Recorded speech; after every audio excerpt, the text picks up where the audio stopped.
কারা কারা চান হাত দেখে আল্লাহকে সাক্ষী রেখে বলেন আমরা ইসলামী শরিয়াত চাই।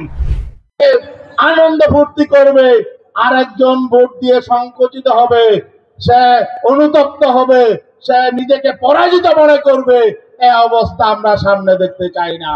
যারা সুষ্ঠু নির্বাচন চায় না তারাই পিয়ারের বিরোধিতা করে। পিয়ার ছাড়া নির্বাচন ভোট ডাকাতি করার নির্বাচন। যে বর্তমান ডক্টর মোহাম্মদ ইউনূস সরকার যে কথা দিয়ে, যে আশা নিয়ে, যে নিয়ত নিয়ে এসেছিল ক্ষমতায়, আমরা কিন্তু সেই দুর্নীতি মুক্ত সংস্কার করা এবং এই গণহত্যার দৃশ্যমান বিচার আমরা কিন্তু এখনো দেখতেছি না। তাহলে তড়িঘড়ি করে ডক্টর মোহাম্মদ ইউনূসের সরকার কেন নির্বাচন দিতে চায়? সে আগের যে রাস্তা ছিল, আগের নিয়মে যেতে চায়। সে সংস্কার আমরা দেখতেছি না। হয়তো 20% হয়েছে, 80% হয় নাই।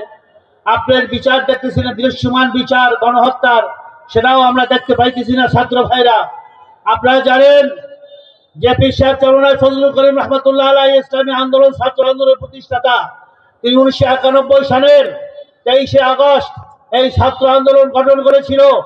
আজকাল 34তম এই তাদের প্রতিষ্ঠা বার্ষিকী শাহবাগে অনুষ্ঠিত হতেছে। তাহলে আমরা কি চাই? 92% মুসলমানদের দেশে আমরা ইসলামী আইন বাস্তবায়ন, ইসলামী শরিয়া ভিত্তিক রাষ্ট্র পরিচালিত হবে। কারা কারা চান হাত দেখে আল্লাহকে সাক্ষী রেখে বলেন আমরা ইসলামী শরিয়াত চাই। আমরা এই দেশের 1 নম্বর মৌলবাদ। এই কথাটা আমার না, কি বলছে? আমাদের প্রতিষ্ঠাতা পীর সাহেব চরমনাই ফজলুল করিম রহমতুল্লাহ আলাইহি পল্টনের জনসভায় যখন এরকম বলছিল যে মৌলবাদকে উৎখাত করা হবে বাংলাদেশ থেকে, যেমন ফখরুদ্দিন মির্জা ফখরুল ইসলাম আলমগীর সাহেব বলে মৌলবাদের স্থান বাংলাদেশে হবে না, এদেশে কোনো শরিয়ার কোনো আইন চলবে না। এমনকি তাদের প্রবাসী নেতা লন্ডনে আছেন তারেক রহমান বলে এদেশে কোনো কি হবে না, শরিয়া ভিত্তিক কোনো আইন করতে দেওয়া যাবে না, তার শরিয়া ভিত্তিক কোনো রাজনীতি করতে দেওয়া যাবে না। কারণটা কি?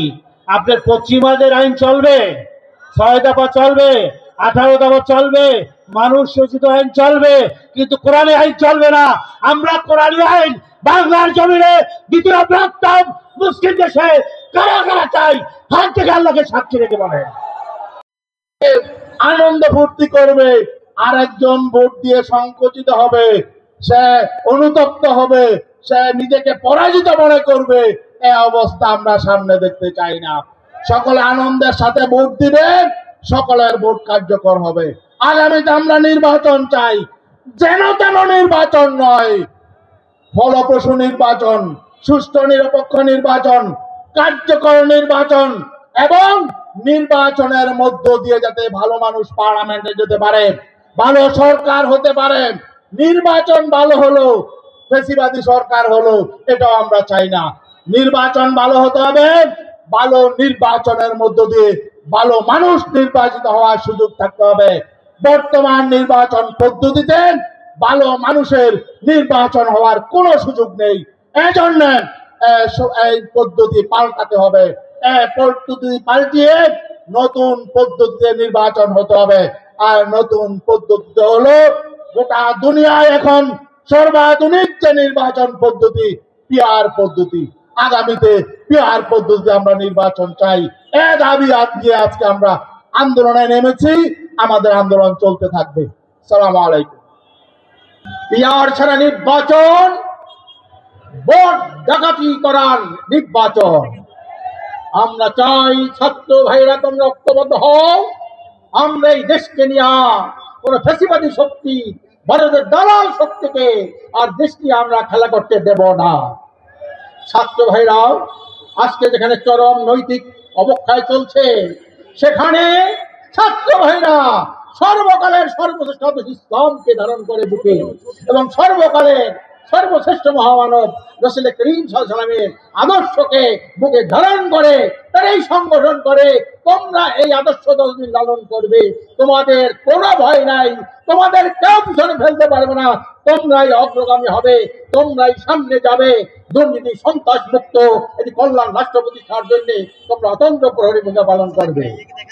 সংগ্রামী ভাইরা আমার, আজ পিয়ার একটা নূতন পদ্ধতি, অনেকে বলে পিয়ার একটা নূতন পদ্ধতি। পিয়ার নূতন পদ্ধতি না, সারা বিশ্বের মধ্যে 91টা দেশে পিয়ার পদ্ধতি আছে। অনেক উন্নত রাষ্ট্রের মধ্যে পিয়ার আছে, তুরস্কে পিয়ার আছে, ব্রাজিলে পিয়ার আছে, সাউথ আফ্রিকায় পিয়ার আছে, আপনার ইন্দোনেশিয়ায় পিয়ার আছে, সুইজারল্যান্ডে পিয়ার আছে, ডেনমার্কে পিয়ার আছে, রোমানিয়ায় আপনার পিয়ার আছে, সুইডেনে পিয়ার আছে, কোরিয়া, উত্তর দক্ষিণ কোরিয়া পিয়ার আছে। আর আমাদের দেশে কিছু রক্ত খেকো, অর্থ খেকো, দেশ খেকো নেতারা বলে পিয়ার মাথায় গায়ে দেয় না, মাথায় দেয়। আমি এই ধরনের খুব মন্ডকতায় পরিপূর্ণ নেতাদেরকে বলবো, লেখাপড়া করেন। এই যে আপনার নূতন কোনো দাবি নয়, আমরা সকল ঢাকা বিশ্ববিদ্যালয় থেকে শুরু করে সকল শিক্ষাবিদকে নিয়ে আমরা সেমিনার করেছি, বোর্ড লেভেল বৈঠক করেছি, বুদ্ধিজীবী নিয়ে বৈঠক করেছি, সমস্ত রাজনৈতিক দল নিয়ে বৈঠক করেছি। এদেশে অধিকাংশ দল পিয়ার পদ্ধতি চায়, শতকরা 72% মানুষ পিয়ার পদ্ধতি চায়। এরপরে যদি পিয়ার পদ্ধতি নির্বাচন না করেন, আমরা মনে করবো আপনার দেশটাকে আবার সেই 53 বছরের মধ্যে একটি কালো দেশে আপনারা পরিণত করছেন, একটা কলঙ্কিত দেশে পরিণত করছেন। সেই পায়তারা আপনারা করছেন। এই দেশের জনগণ সচেতন হয়েছে, জেগে উঠেছে। আপনাদের সেই স্বপ্ন, দুঃস্বপ্ন আপনার এই দেশে বাস্তবায়ন করতে দেবেন না। আমরা পরিষ্কার বলেছি, ঐক্যমত্য কমিশনে বলেছি, আপনি পিয়ার যদি এই কিছু দল, দু একটা দল শুধু বিরোধিতা করে, অধিকাংশ দল পিয়ারের পক্ষে, দু একটা দল বিরোধিতা করে। আমরা বলছি আমরা কোনো মারামারি হানাহানি চাই না, আপনি একটা গণভোট দেন, গণভোট দেন, জনগণের মতামত নেন। জনগণ যদি বলে আমরা পিয়ার চাই, পিয়ারে নির্বাচন হবে। জনগণ যদি বলে আমরা পিয়ার চাই না, আমরা পিয়ার দাবি করব না। এরপরে যদি আপনারা পিয়ার নিয়ে গড়িমসি করেন, ষড়যন্ত্র করেন, আমরা এই দেশের জনতা, দেশপ্রেমিক জনতা জাগ্রত হয়েছে, আপনাদের কাউকে ছাড় দেবেন না। আমরা বলি, আমরা ছাত্র ভাইদের বলি, তোমরা প্রস্তুত হও। ষড়যন্ত্র কিন্তু শেষ হয় নাই, বাড়িতে আধিপত্য ষড়যন্ত্র বন্ধ হয় নাই। আওয়ামী ফ্যাসিবাদের দোসররা এখনো বিভিন্ন জায়গায় তারা বসে আছে, এদেরকে দাঁত ভেঙে দেওয়ার জন্য তোমরা প্রস্তুত হও, ঐক্যবদ্ধ হও, গ্রামে গঞ্জে তোমরা ছড়িয়ে পড়ো, পিয়ারের সুফল তোমরা মানুষের সামনে তুলে ধরো। তাহলে আমরা একটা সুখী সমৃদ্ধ কল্যাণ রাষ্ট্র পাবো, এদেশের মানুষ তার মৌলিক অধিকার ফিরে পাবে, দুর্নীতি সন্ত্রাস মুক্ত একটি সুখী সমৃদ্ধ কল্যাণ রাষ্ট্র হবে। ইসলামী ছাত্র বাংলাদেশের ভূমিকা আজকে দেশবাসীর কাছে স্পষ্ট। আমরা জোর দিয়ে বলতে পারি, ইসলামী ছাত্র বাংলাদেশের কাছে সবাই নিরাপদ, ব্যক্তি নিরাপদ, পথিক নিরাপদ, ব্যবসায়ী নিরাপদ, রিক্সাওয়ালা নিরাপদ, ভ্যানওয়ালা নিরাপদ, ব্যবসায়ী নিরাপদ, ক্যাম্পাস নিরাপদ, প্রত্যেকটা জায়গা নিরাপদ। আশা করি তাদের দ্বারা কখনো সন্ত্রাসী কার্যকলাপ হয় না। একটা তালিকা আজ পর্যন্ত কেউ করতে পারে নাই। ইসলামী ছাত্র বাংলাদেশের কেউ খুনি হয়েছে, কেউ গুমি হয়েছে, আজ পর্যন্ত প্রমাণ দেখাতে পারে নাই। আমরা দৃঢ়তার সাথে বলতে চাই, এদের দ্বারা চাঁদাবাজি হবে না, খুন খারাপি হবে না, নৈরাজ্য হবে না। এরা সচ্চরিত্রবান, এদের দ্বারা ইনশাআল্লাহ সুন্দর একটা বাংলাদেশ গর্ব আশা করা যায়। আমার ভাইয়েরা, সংক্ষেপে বলতে হয়, আজকে তারা সংস্কার চায় না, দেশবাসী তাদেরকে চিনে ফেলেছে। আমরা মনে করি যারা আবার স্বৈরাচারী হয়ে দেশকে শাসন করতে চায় তারা সংস্কার পছন্দ করে না। যারা খুনকে বৈধতা দিতে চায় তারা এই খুনের বিচার চায় না। যারা সুষ্ঠু নির্বাচন চায় না তারাই পিয়ারের বিরোধিতা করে। আমরা জোর দিয়ে বলছি, সুন্দর একটা বাংলাদেশ গড়বার জন্য আমাদের মোহতারম আমির পীর সাহেব চরমাই যে পিয়ার সিস্টেমের কথা ঘোষণা দিয়েছেন। এরপর আমরা দৃঢ়পদ রয়েছি, এই পিয়ার সিস্টেমে নির্বাচন দিতেই হবে। যদি না হয় আবার ফ্যাসিস্ট আগমন ঘটবে, আমরা এটা চাই না। সবাই মিলে বাংলাদেশকে সুন্দরভাবে গড়তে চাই। সবাইকে ধন্যবাদ জানিয়ে সংক্ষিপ্ত আলোচনা শেষ করছি। আসসালামু আলাইকুম ওয়া রাহমাতুল্লাহ।